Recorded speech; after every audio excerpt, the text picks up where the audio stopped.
We have to begin with the Champions League. Welcome to the Sport on Prime. Chelsea and Barcelona are still at it in the first half. It's just about to finish. Let's get an update on that. It's 0-0 and, well, the whistle has just gone.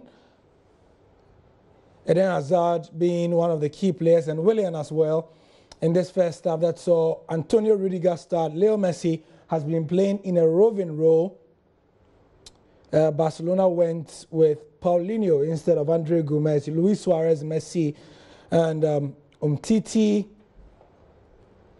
in defense. Andres Iniesta, a veteran of the 2006 winning team, still there 12 years later.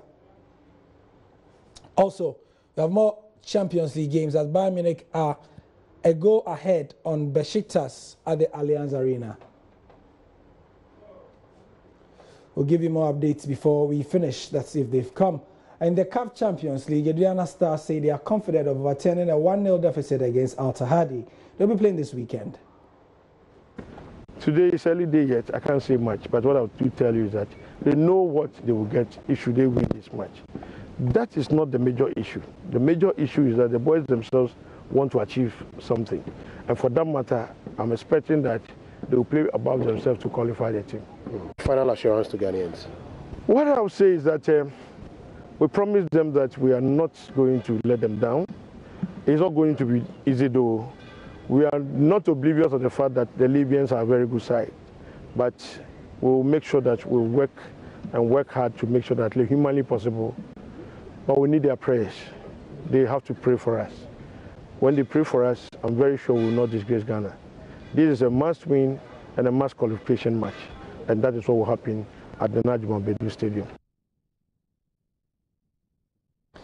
Last night, it was an evening of festival and awards at the Nigerian Football Association, Football Federation Awards Night. It's the first of its kind held in Nigeria, and it's based on a model of crowning the season with a spectacular and a celebratory awards night. Victor Moses and Asisat Oshoala were male and female footballers of the year, respectively. The first Nigerian Football Awards took place in Victoria Island in Lagos. The evening was attended by some of Africa's leading footballers and administrators and the FIFA president, Gianni Infantino. The awards were preceded by a minute's silence in honor of Chinedu Udoji, the Kano Pillars player who died in a motor accident on Sunday. The first two awards recognized the Young Women's Player of the Year and the Men's Young Player of the Year, and they went the way of Rashidat Ajibade of FC Robo and 20-year-old Enyemba defender Ikuwem Udo. In the two coaching categories, former Super Falcons goalkeeper Anne Chijine was named Women Coach of the Year for the work she has done with the current African Nations Cup champions, the Super Falcons. And Kennedy Baboya, coach of the NFF title-winning Plateau United side, was named Male Coach of the Year. The Nigerian Football Federation's Special Platinum Award was presented to FIFA President Gianni Infantino for his services to football on the African continent.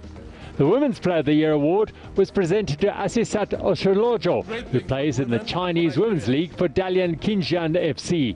Oshilojo is also the CAF Women's Player of the Year.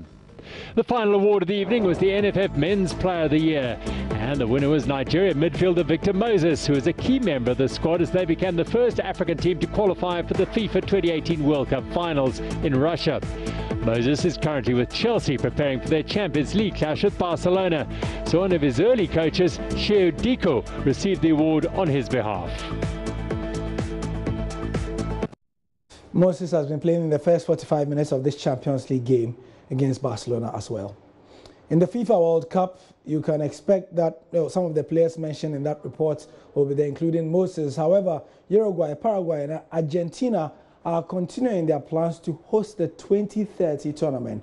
Don't forget that we know about the host of 2018, that will be Russia, 2022 in Qatar, 2026 will be either in Morocco or in Mexico, USA, Canada, and the joint bid. So who has the 2030 event? The President of Uruguay held meetings with representatives from the Argentine and Paraguayan government to continue their plans to jointly host the 2030 FIFA World Cup, which will mark the tournament's centenary. Initially, the plan was for Uruguay and Argentina to co-host, but Paraguay joined the bid following political negotiations. And two possible 2030 World Cup logos were presented to the media on Monday. 6 early bids for the tournament have been proposed. A collective bid from the members of the Association of Southeast Asian Nations, one by Chile, a proposed bid from Colombia, a candidacy by England, and a proposed joint bid from New Zealand and Australia. Esta comisión, esta digna comisión que There are no deterrents that could make a case for football authorities to say that there are no conditions to organise a World Cup here in the region.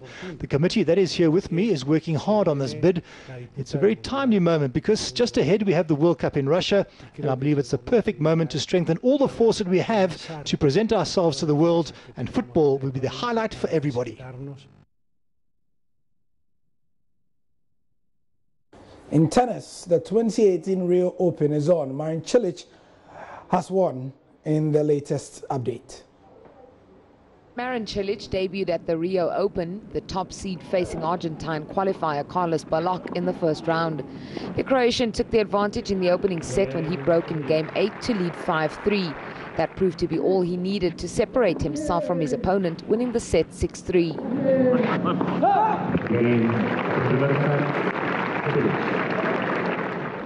Cilic held the advantage early on in the second set after winning a break point in the third game. He broke once more in game 7 to lead 5-2. That set him up to serve out a 6-2 win, sealing passage to the next round in straight sets 6-3 and 6-2. Join us on the Football Show at 10:30 for the highlights of the Champions League games and more that's making headlines around the world of football. I'm Gary Al Smith. I'll see you in a couple of hours.